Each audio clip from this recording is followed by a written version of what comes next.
आपके साथ मैं हूं मीनाक्षी। रात शाम के 6 बज चुके हैं। शुरुआत करेंगे शहर शहर बड़ी खबर के साथ, आपको दिखाएंगे तमाम बड़ी खबरें। शुरुआत करते हैं पंजाब से, जहां किसानों के साथ सीएम मान की बैठक हुई है। बैठक में 13 में से 12 मांगों पर सहमति भी बन गई है और जल्द किसानों का धरना खत्म होगा। आपको बता दें कि किसान पंजाब में धरने पर बैठे हुए हैं। एमएसपी समेत तमाम मुद्दे उन्होंने रखे हैं और ऐसे में आज कैबिनेट की बैठक भी हुई है पंजाब सरकार की तरफ से। इस बैठक में शामिल होने के लिए पंजाब किसान के जो नेता हैं उनको भी बुलाया गया था और अब खबर यह निकल कर सामने आ रही है कि किसानों को 1500 रुपए प्रति एकड़ देने के फैसले पर मंजूरी बन गई है, यानी आपसी बातचीत से रजामंदी हो गई है। किसानों के साथ सीएम भगवंत मान ने यह बैठक की।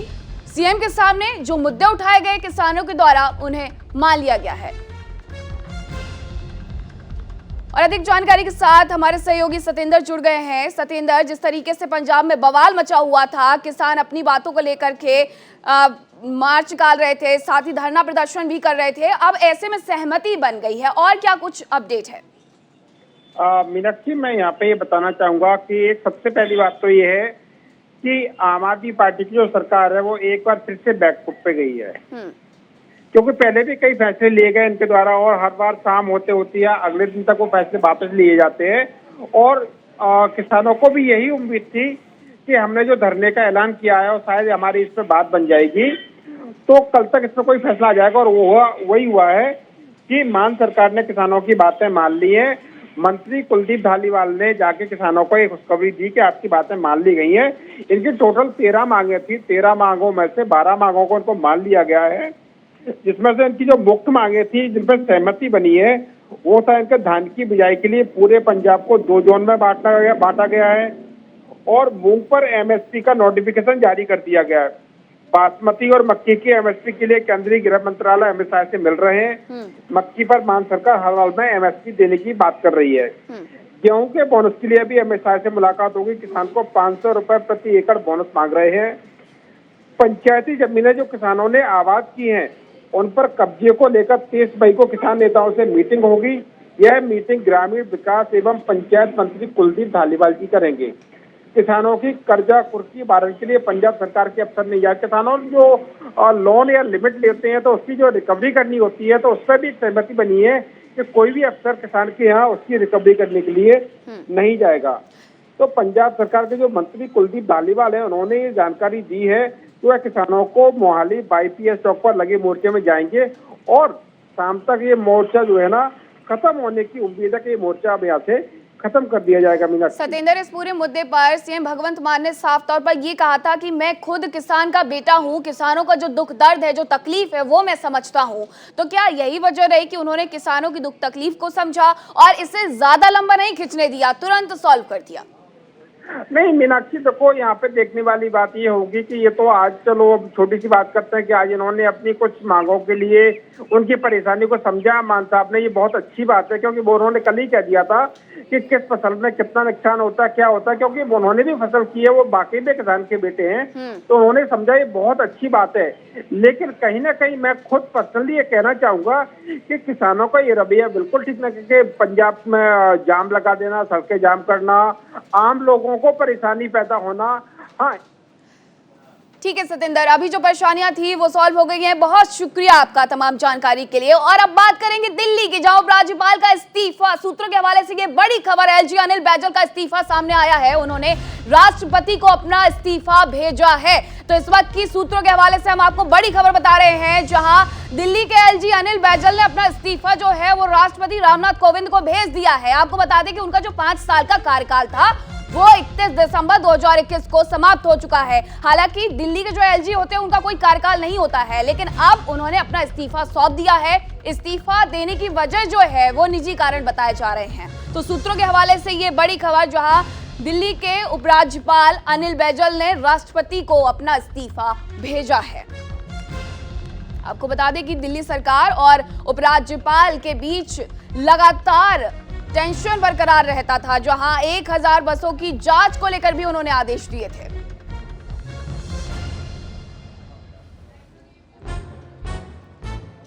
और एक और बड़ी खबर आपको बताते हैं, जम्मू वैष्णो देवी के हिमकोटी के पास आग लगी है। आग पर काबू पाने की कोशिश जारी है। जहां जम्मू वैष्णो देवी के हिमकोटी के पास ये आग लगी है। आग की आप ये तस्वीरें देख सकते हैं। तस्वीरों को देखकर के अंदाजा लगा सकते हैं कि आग कितनी भयंकर लगी हुई है। इसे बुझाने की कोशिश आसपास मौजूद लोग कर रहे हैं। जम्मू वैष्णो देवी के हिमकोटी के पास ये आग लगी है और आग पर काबू पाने का प्रयास किया जा रहा है, लेकिन हवा तेज है, इसकी वजह से आग और फैलती जा रही है। जगह जगह से ये खबरें आ रही हैं कि वनाग्नि की जो घटनाएं हैं वो बढ़ते जा रही हैं। उत्तराखंड हो, हिमाचल हो या फिर जम्मू हो। जम्मू में आप तस्वीरें देख सकते हैं कि जंगल में जो ये आग लगी हुई है, यहाँ हवा का रुख इतना ज्यादा है कि ये आग फैलते ही जा रही है। हिमकोटी के पास ये आग लगी है जिस पर काबू पाने का प्रयास लगातार जारी है।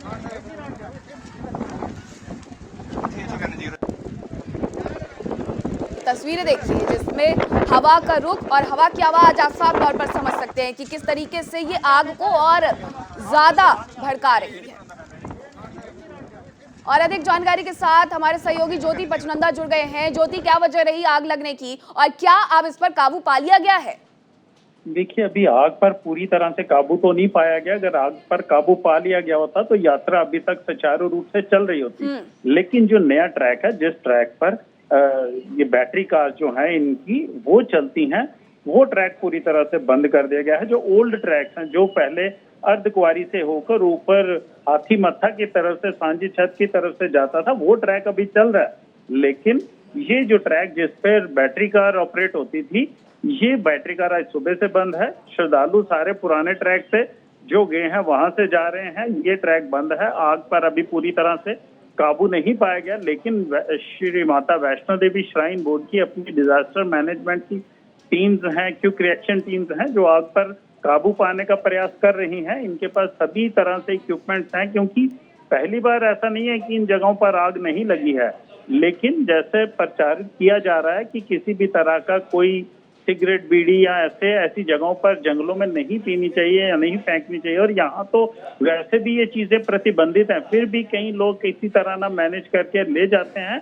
और शायद आग लगने की वजह ये हो या बहुत अधिक गर्मी हो। बिल्कुल, लेकिन लेकिन यहाँ पर ध्यान देने वाली बात ये भी है कि श्राइन बोर्ड के पास अपनी अलग टीम है, लेकिन क्या यहाँ पर फायर ब्रिगेड की तरफ से टीमें भेजी गई हैं? क्या कुछ गाड़ियां भी भेजी गई हैं जो आग बुझाने में मदद कर रही है श्राइन बोर्ड की? जी बिल्कुल, इनके पास सभी संसाधन हैं। श्री माता वैष्णो देवी श्राइन बोर्ड के जंगलों में पूरी तरह से ट्रेनिंग दी गई होती है इनके लोगों को कि इस जंगल में अगर अकस्मात आग लग जाए तो उसको किस तरह मैनेज करना है। तो यहाँ पर जिस जगह आग लगी है, हालांकि यहाँ पर बहुत बड़ी गाड़ियां नहीं जा सकती, लेकिन छोटे मालवाहक गाड़ियां जो है वो वहां जरूर जाती हैं। और पानी की किसी तरह की कमी ना हो, इसके भी यानी कि आग बुझाने की जो कोशिशें हैं वो लगातार जारी है। बहुत शुक्रिया ज्योति आपका तमाम जानकारी के लिए। पल पल की अपडेट के लिए आपसे जरूर जुड़ेंगे। तो ज्ञानवापी परिसर को लेकर के अब बात कर लेते हैं। 1991 में जो मुकदमा स्थानीय अदालत में दाखिल किया गया था, अब वो वही तरीके से हाई प्रोफाइल बन चुका है, क्योंकि इसकी सुनवाई लगातार ट्रायल कोर्ट से लेकर देश के उच्चतम न्यायालय में हो रही है। कोर्ट के आदेश के अनुसार ज्ञानवापी परिसर की लगभग 13 घंटे तक वीडियोग्राफी कराई गई है। इसके अलावा 15,000 से ज्यादा फोटोग्राफ्स लिए गए हैं। इस पर देखिए हमारे सहयोगी मदन मोहन की खास रिपोर्ट।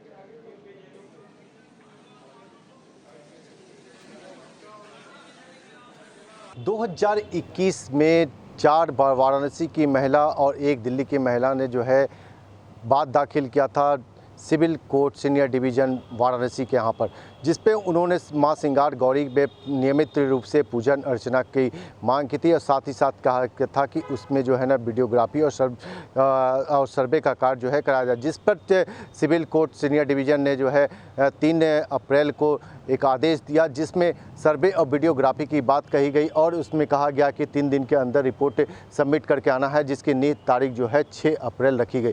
6 अप्रैल को जो है वीडियोग्राफी का कार्य शुरू हुआ और उस दौरान जो है लगभग 2 घंटे तक वीडियोग्राफी कराई गई।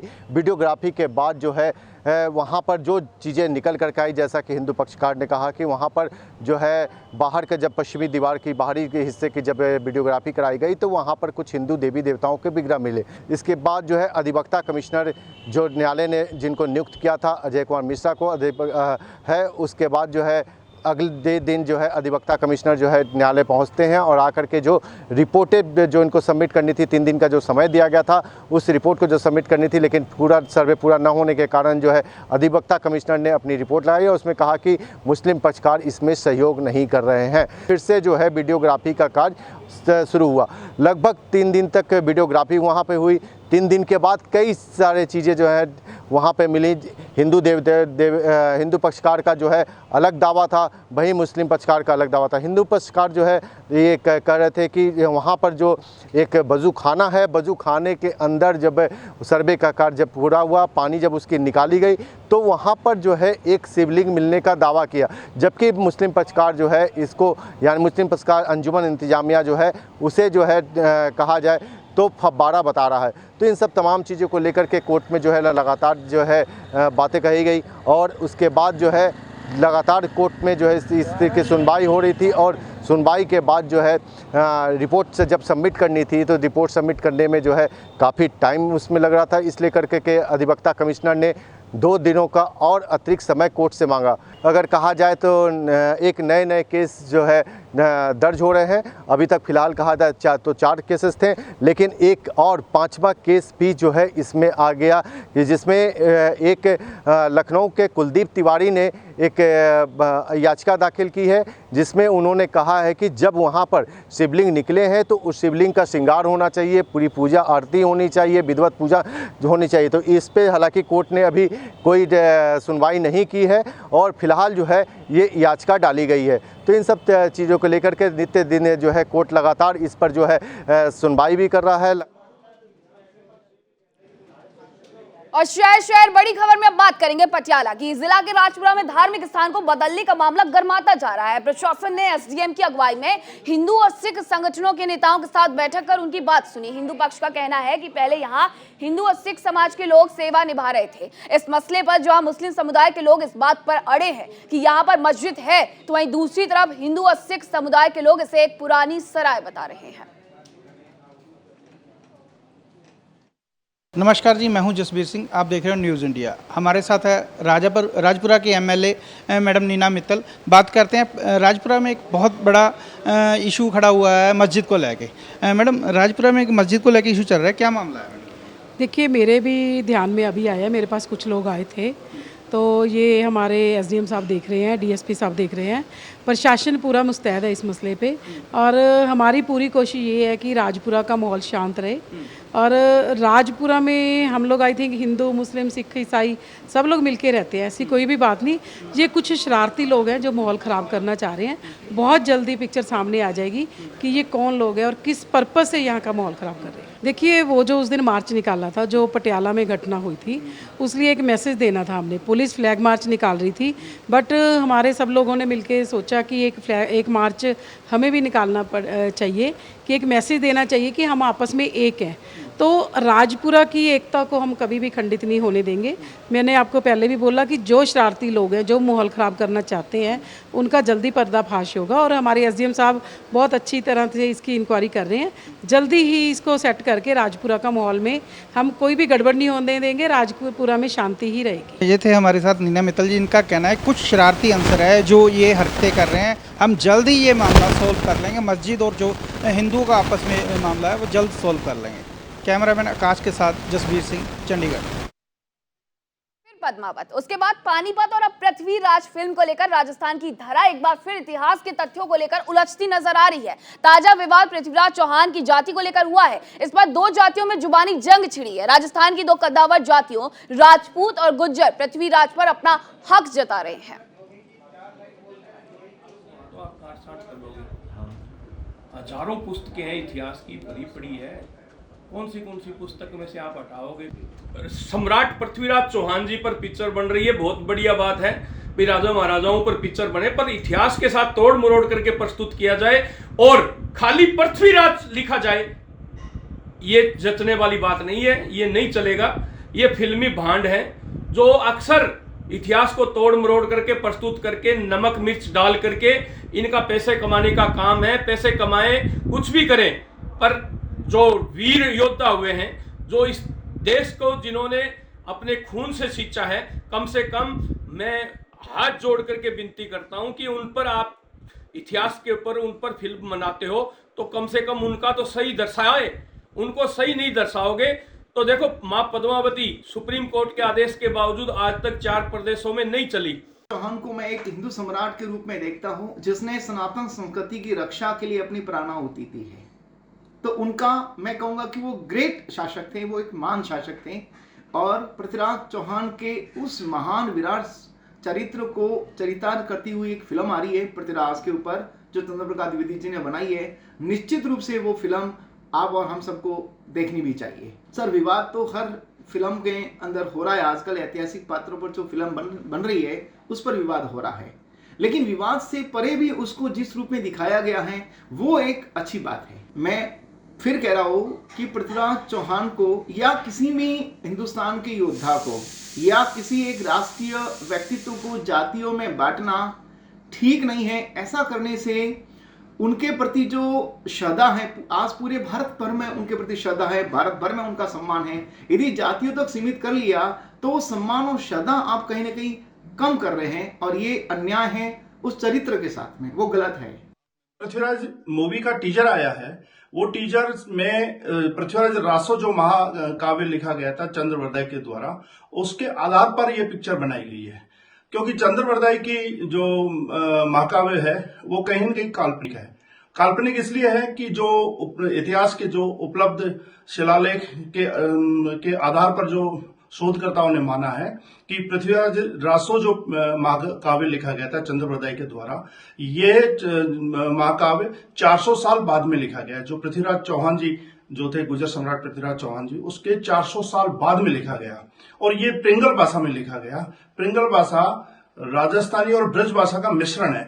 और जब पृथ्वीराज चौहान जी का शासनकाल था तो उस वक्त ये संस्कृत जो जटिल संस्कृत का प्रयोग होता था, और जो इनके महाकाव्य लिखा गया पृथ्वीराज विजय महाकाव्य था, उसके जो रचयिता थे वो पंडित जैनक थे, जो जम्मू कश्मीर के कश्मीरी पंडित थे। तो हमारी आपत्ति यही है, क्योंकि इसमें जो काल्पनिक है, जो 400 साल बाद लिखा गया, उसके आधार पर, ये कल्पनाओं के आधार पर है। और पृथ्वीराज रासो में एक जगह ये उल्लेख किया गया कि सोमेश्वर गुर्जर थे, और सोमेश्वर गुर्जर थे तो पृथ्वीराज चौहान अपने आप में गुर्जर साबित होते हैं। और अब खबर श्री गंगानगर से, जहां बीएसएफ ने भारत पाक सीमा पर घुसपैठ की कोशिश को नाकाम कर दिया है। घुसपैठिया नेमीचंद सीमा चौकी से पकड़ा गया है। बीएसएफ ने घुसपैठिए को रावला पुलिस को सौंप दिया है।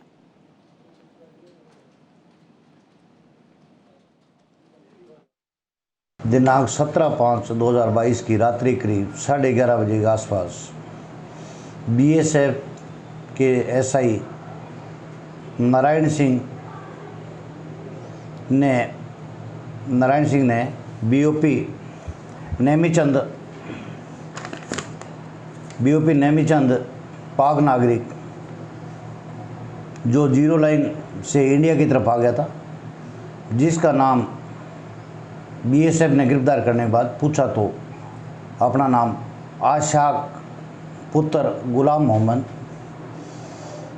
जाति मुसलमान, उम्र 22 साल, 32 वर्ष, निवासी छावनी ख्वाजा सलाह, तहसील व थाना बलवाल, जिला सरगोदा, पंजाब पाकिस्तान, नागरिक को बीएसएफ द्वारा तलाशी ली गई तो उसके पास पाक मुद्रा 390 रुपये मिली।